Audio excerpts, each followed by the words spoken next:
got some right over there. All right, look at that big sucker. Dude, I've been flipping in these pads. You flip, you flip, you flip, and then you just get that one bite. You get used to that thing going in there, sinking down. You throw it and it goes in there and it sinks down. And then every once in a while, it goes, when it goes in, it just goes doop, right at the mat, top of the mat. That's when you know you got it. Now let's talk a little bit about how you do this. This is part one of a 4-part series on catching bass in grass. A lot of people struggle with overcomplicating fishing, and my goal is always make it simple. I created an app where I break down techniques. I broke it down and put it into my new app. That app is available for Android and iOS Apple users. You can find it by just searching SU Fishing School, or the easiest and best place is to go to my website and start an account there at sufschool.com. There is grass everywhere. It's probably not as hard as you think. You might be overthinking grass fishing. It looks intimidating. When you look all around me, it is acres upon acres of just straight up grass. And it's hard to understand where you should start. But I promise you, I didn't grow up fishing grass. It's not as hard as it probably seems. And there's only a few things that you need to look for. And I'll show you what those are here in just a little bit. It's really, really simple. Anybody can do it. If I can grow up fishing in the upstate of South Carolina and learn how to fish grass, you can too. Let me know if this sounds familiar to you when it comes to fishing grass, especially if you're not familiar with fishing grass, or where you live, you don't have a lot of grass. You get to a grass lake and you're like, holy smokes, where do I start? What do I throw? How do I throw it? I'm getting snagged up in the grass too much. My engine's overheating because I'm bogged up in the grass. Where do I go? Do I push in? Do I push out? Do I fish the isolate? Do I fish the edge? This grass is laying over. This grass is erect. This grass is on the water. This grass is on top of the water. How the heck do you start to break down a grass fishery? I promise you, it's actually very, very easy, but there's a few problems that you want to avoid. There's a few things that it's easy to think about when you're fishing grass that you want to try to avoid. Let's talk about that here. Number one, if you're going to go to a grass lake, one of the mistakes that I see very often, one of the mistakes that I made in the beginning, and I'll give a story about my first couple experiences fishing grass lakes here in a second, but one of the mistakes that I made fishing grass is not having the right gear. I know with finesse gear, I'm a finesse guy. With finesse gear, yeah, you need this rod and this size line and that and so forth and other. If you're not usually fishing grass and you come down here with your medium heavy 7-foot moderate fast rod, it's gonna be a long trip. It's gonna be a long trip. When you're fishing grass, making sure you got the right gear is absolutely essential. You're gonna need some braid. That's very important. You wanna have braid, 50, 65 pound test braid most of the time is gonna get the job for just about every technique. One or the other. You don't have to have both, but at least come down to a grass fishery with some braided line. Your gear, your rods and reels, typically my rods don't come down here with that soft stuff. You're just gonna get whipped. You don't pull 7/9s out of matted hydrilla like that. And this is at its strongest right now. Summertime, it gets matted up, it's thick, it's heavy, it's hot days. We know our grass grows the best when it's hot and it's getting a lot of light. Since it's summertime, you get more light, you get more photosynthesis. The grass is growing as thick as it's gonna get right now. So you gotta have something to be able to pull those fish out. Little rods usually just won't do that.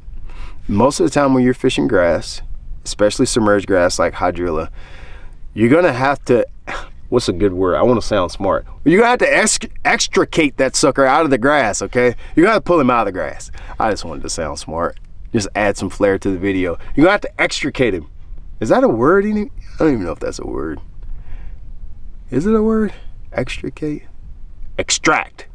You're gonna have to extract that fish, like getting the tooth extracted.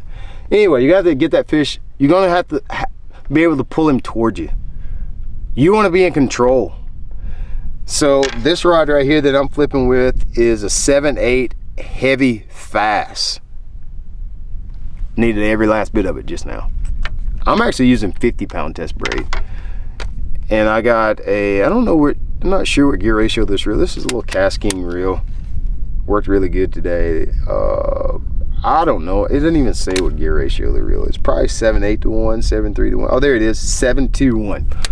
Not too fast. When you're fishing grass like this, believe it or not, the faster reels, those 8s, 9s, 10s, whatever you got now, they're actually gonna work against you. Just think about a bicycle. You remember when we had those bicycles where you changed the gears when we were kids? Some of you still might have it if you're a cyclist. You notice how the slow gear makes it easy to pedal, but the fast gear makes it hard to pedal. Likewise with your fishing reels. If you got to turn that 7-pounder around in the grass, you need power, not speed. If you're throwing a trap, you need speed, not power. When you're trying to extract a fish from the hydrilla, I'm going to use that like 10 times in this video now. When you're trying to extract him from the grass, you need power. You don't need speed. So nothing faster than 7s. If you can get out of it, use whatever gear you got. The most important is gonna make sure you got a rod that ain't got no, you want it to have some grunt, all right? Texas rigs, I'm using, this one is 1.5 ounce weight, 4/aught hook, flipping hook, very strong hook. Don't wanna come down here with those little light wired EWGs. Your terminal gear is gonna be so important when you're fishing grass. Upgrade your hooks, upgrade the gauge, the size of the hooks, get hooks that are strong enough to be able to handle that braid.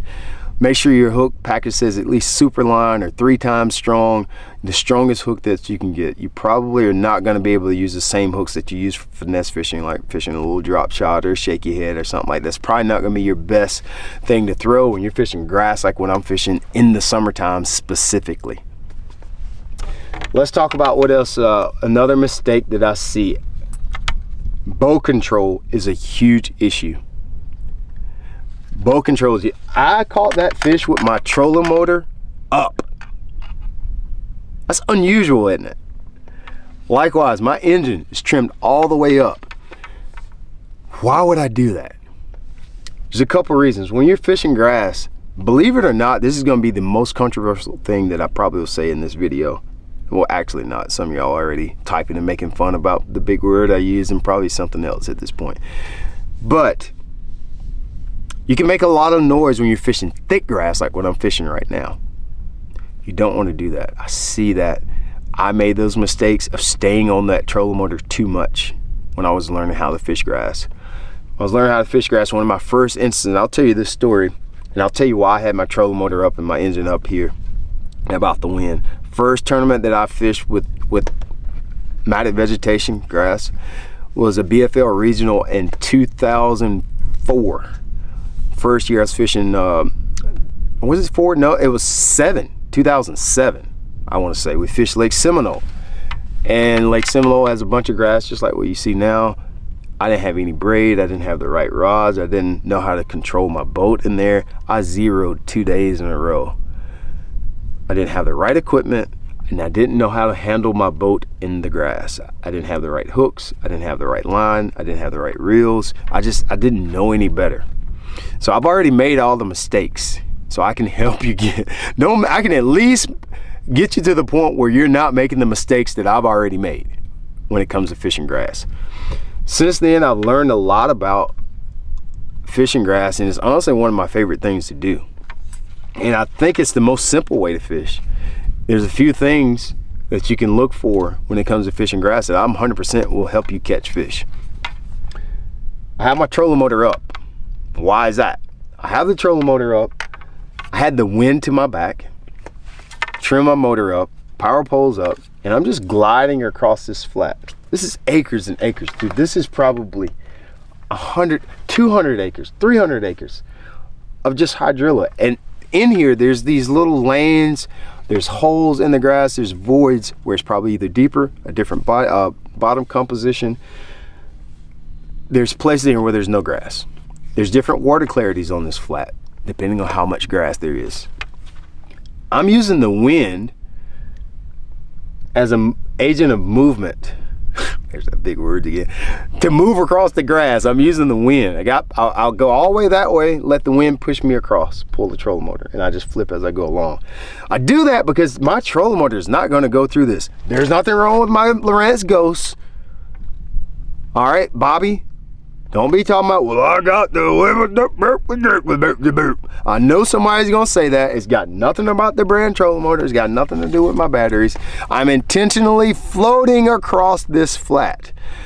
One mistake I made early on, too noisy in the grass. You put your trolling motor down in the grass. Number one, you just got a brake. It's just braking against the grass, and it's gonna make the boat spin around and do all kind of weird stuff, and you're making noise when you get on. You're never gonna catch a fish that way. You're absolutely never gonna catch a fish that way.